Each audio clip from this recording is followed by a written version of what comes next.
সাহারিটা শেষের দিকে খাওয়া।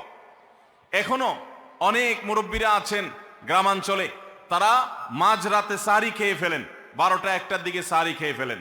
সাহারি খাওয়ার জন্য সবচাইতে উত্তম সময় হলো রাতের শেষ প্রহরের একেবারে শেষের দিকে। নবী করিম সাল্লাল্লাহু আলাইহি ওয়াসাল্লাম তিনি রমজানের রোজার জন্য সাহারি খেতেন, সাধারণ রোজার জন্য সাহারি খেতেন এত দেরি করে যে তার সাহারি খাওয়া শেষ হলে ফজরের ওয়াক্ত এবং ফজরের আজানের ওয়াক্ত শুরু হওয়ার আগে মাঝখানে 50টা আয়াত তেলাওয়াত করার মতো গ্যাপ তিনি রাখতেন।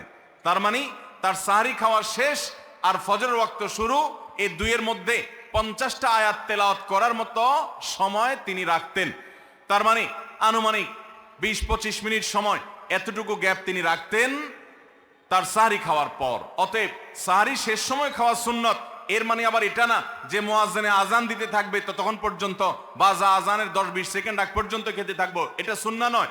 সুন্নাহ হলো যে আজানের 20-25 মিনিট আগে কমপক্ষে 50টা আয়াত তেলাওয়াত করতে যে সময় লাগে, 20-25 মিনিট লাগে না, সাধারণত 10-15 মিনিটে 50টা আয়াত তেলাওয়াত করা যায়।